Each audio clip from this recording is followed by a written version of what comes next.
Bayangkan debu tebal menyapu pandangan Anda secara brutal, menyumbat pernafasan. Sementara suhu ekstrim memanggang kulit Anda di kaki pegunungan Atlas Maroko, badai pasir gurun Sahara sedang mengamuk buta. Ya, menelan apa saja yang berani berdiri di jalurnya.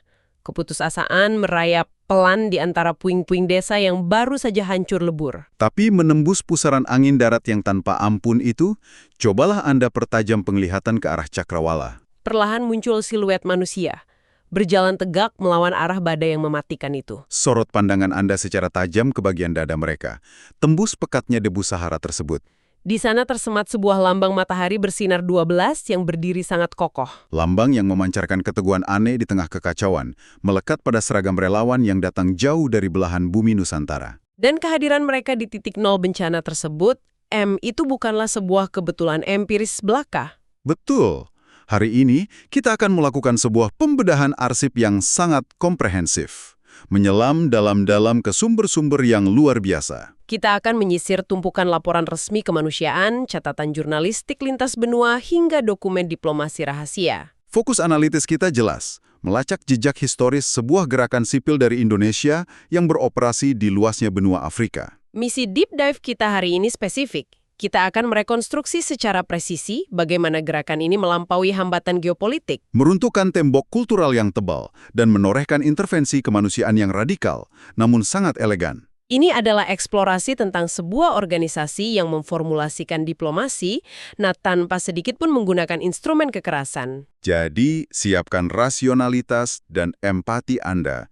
Kita akan menelusuri lorong waktu dan ruang geografis yang ekstrim. Melihat langsung bagaimana seberkas cahaya peradaban menolak untuk padam, bermetamorfosis dari sel penjara yang gelap menjadi institusi yang mencerahkan benua hitam. Mari kita tarik garis waktu ini ke belakang dulu. Bermula dari titik koordinat di ujung paling selatan benua Afrika. Tepatnya pada bulan Agustus tahun 2025, ketika Sekretaris Umum Pimpinan Pusat Muhammadiyah Abdul Mukti menjejakkan kakinya di Cape Town, Afrika Selatan. Kunjungan diplomatik tersebut, itu menyimpan lapisan makna yang jauh lebih dalam dari sekedar protokol seremonial biasa. Sangat dalam.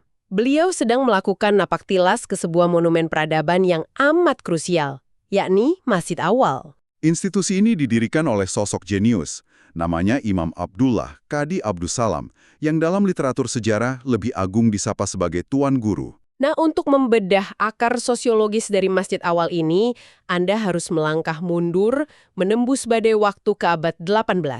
Tepatnya tanggal 6 April 1780. Tuan Guru ini bukan warga biasa loh, beliau adalah seorang pangeran dari Kesultanan Tidore, Maluku Utara. Otoritas kolonial Belanda waktu itu, VOC, melihat kecerdasan politik Tuan Guru sebagai sebuah ancaman absolut. Sehingga VOC mengeksekusi keputusan yang sangat kejam. Tuan Guru dicabut dari akar budayanya, dibuang melintasi Samudra Hindia. Jaraknya belasan ribu kilometer, beliau diasingkan ke Pulau Robben, daratan tandus yang dikelilingi arus laut membeku dan hiu putih. Iya, pulau yang sama tempat Nelson Mandela kelak juga dikurung. Di dalam sel dengan tingkat keamanan maksimum itu Tuan Guru ditahan. Selama 13 tahun penuh kegelapan. Tapi alih-alih hancur secara psikologis, beliau melakukan perlawanan intelektual yang mencengangkan. Tanpa akses literatur sama sekali. Bayangkan beliau menurus ulang seluruh mushaf Al-Quran hanya dengan mengandalkan kekuatan memori di kepalanya. Wah, manuskrip tulisan tangan dari balik jeruji besi itu menjadi anomali sejarah. Sepenuhnya mematahkan keangkuhan kolonial. Dan ketika akhirnya beliau menghirup udara kebebasan, keputusan logisnya kan mungkin pulang ke Nusantara ya, memimpin pemberontakan bersenjata. Betul, tapi beliau mengambil langkah strategis yang sama sekali berbeda. Beliau secara sadar menolak pulang ke Indonesia. Di tanah pengasingan yang penuh diskriminasi itu, Tuan Guru justru memilih untuk menanam benih peradaban jangka panjang. Pada tahun 1794, beliau menginisiasi pembangunan madrasah dan mendirikan Masjid Awal, masjid pertama di seluruh daratan Afrika Selatan. Strategi ini benar-benar mendefinisikan ulang konsep perlawanan.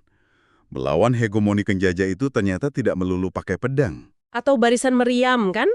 Perlawanan paling mematikan bagi sistem kolonial justru diwujudkan melalui pemberantasan buta huruf. Serta pendirian ruang konsolidasi spiritual, Secara akademis, inilah titik nol dari taktik diplomasi peradaban Nusantara di Afrika. Filosofi penanaman nilai edukasi ini menciptakan efek bola salju, menginspirasi generasi relawan hingga berabad-abad kemudian. Nah, filosofi yang sama persis ini jugalah yang diaplikasikan dalam manajemen krisis modern yang akan kita bahas. Mari kita ubah koordinat menuju bagian barat Afrika, kita lompat ke bulan September 2023.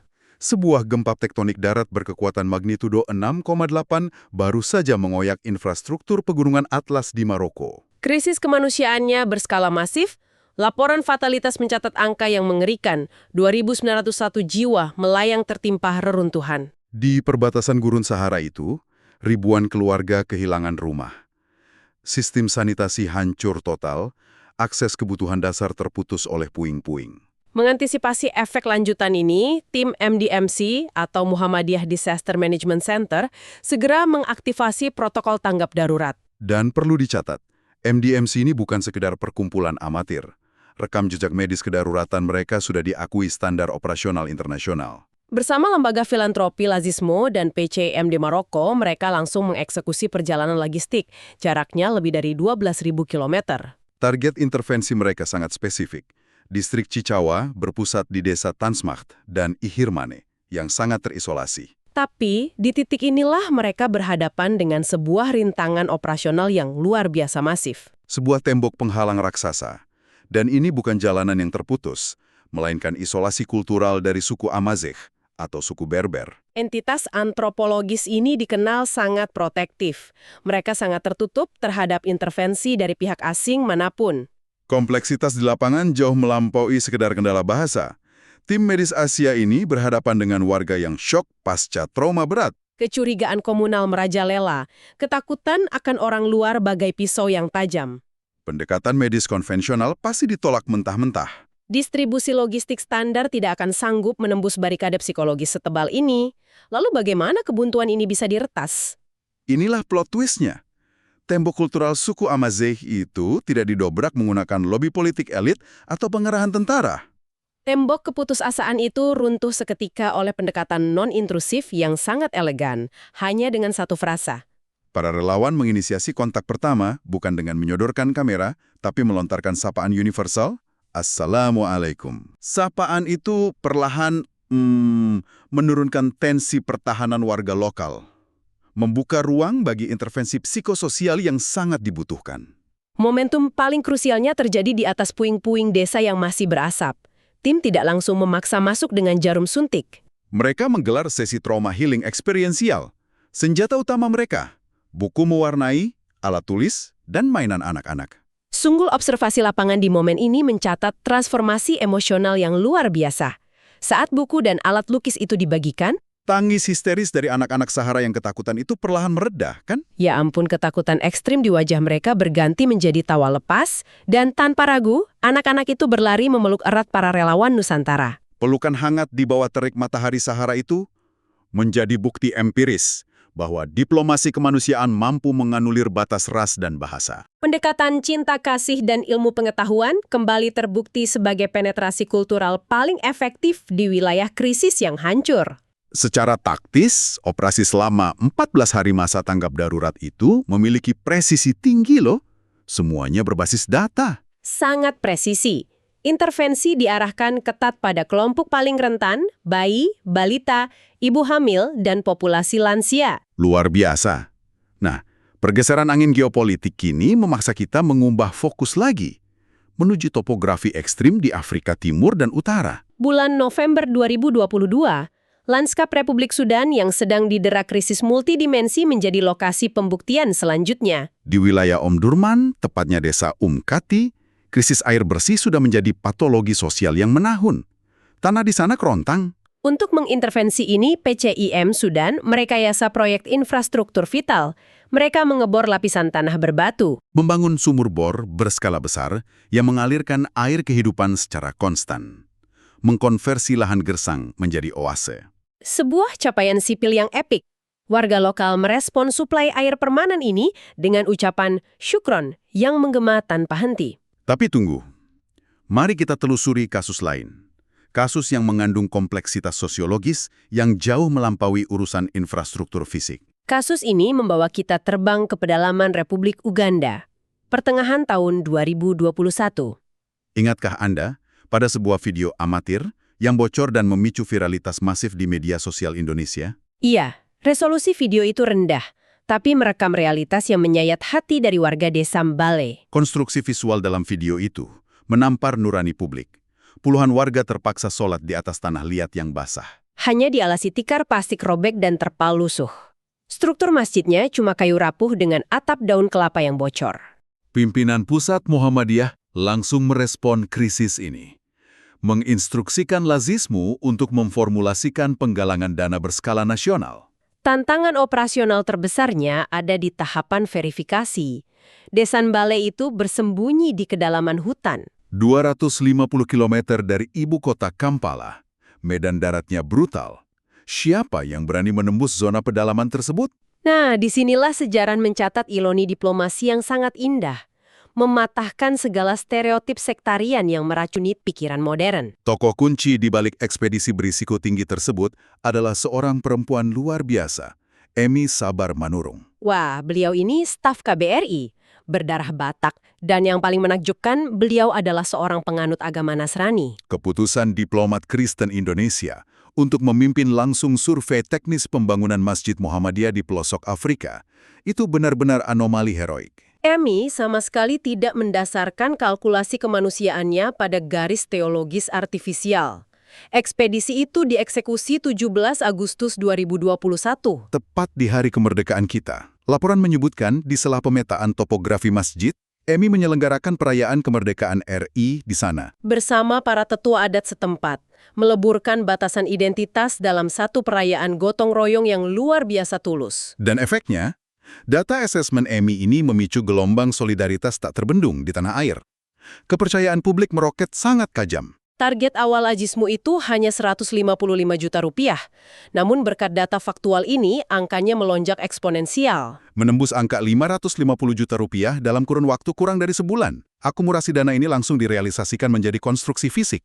Berdirilah sebuah monumen toleransi megah bernama At-Tanwir Mosque, Muhammadiyah Movement Indonesia. Dan yang membuatnya epik, proses pembangunannya melibatkan keringat warga muslim dan non-muslim lokal Uganda secara kolektif. Kolaborasi lintas iman ini meredefinisi implementasi doktrin rahmatan il alamin, bukan lagi retorika di mimbar khotbah. Melainkan cetak biru operasional yang membuktikan bahwa institusi agama bisa menjadi katalisator rekonsiliasi sosial. Memasuki fase analisis strategis berikutnya, kita harus melihat bagaimana manuver taktis ini dieskalasi menjadi kebijakan jangka panjang. Kita geser ke bulan Juli 2025.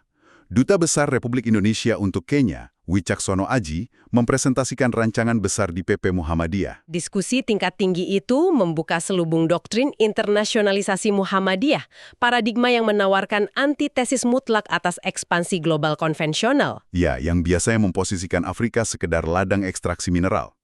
Doktrin ini secara fundamental menolak kolonialisasi gaya baru. Senjata geopolitik yang digunakan bukan utang atau dominasi pasar, melainkan investasi sumber daya manusia melalui penetrasi pendidikan dan teknologi kesehatan. Lihat rasionalitasnya. Program beasiswa penuh disiapkan untuk para pemuda Kenya, membawa mereka berkuliah di berbagai universitas Muhammadiyah di Indonesia. Ini adalah transfer pengetahuan intelektual. Targetku yang melahirkan pemimpin civil society yang mandiri dan berdaya di Afrika. Eskalasi pengaruh ini semakin terekam jelas saat institusi tertua di kawasan itu, Islamic University in Uganda, mengajukan proposal. Mereka secara eksplisit meminta asistensi Muhammadiyah untuk merancang dan membangun fakultas farmasi di kampus utama IUIU. Pemilihan fakultas farmasi ini punya signifikansi geopolitik yang krusial. Afrika Timur sudah lama bergantung pada impor obat-obatan. Mereka terjebak krisis kesehatan publik.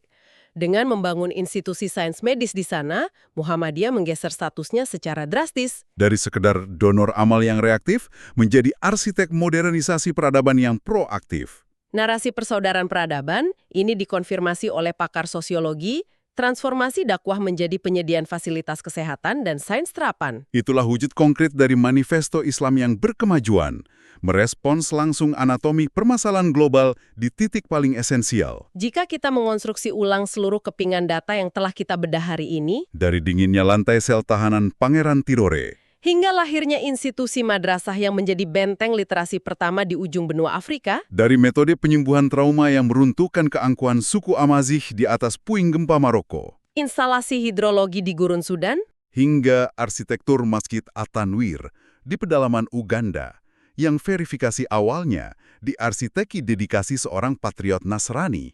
konklusi tak terbantahkan dari kronologi ini bermuara pada satu tesis sentral, kemanusiaan dalam bentuknya yang murni. Akan selalu menolak untuk diklasifikasikan oleh pigmen kulit atau dikurung oleh garis batas demarkasi wilayah buatan politisi. Kini, tibalah kita pada pertanyaan analitis yang esensial.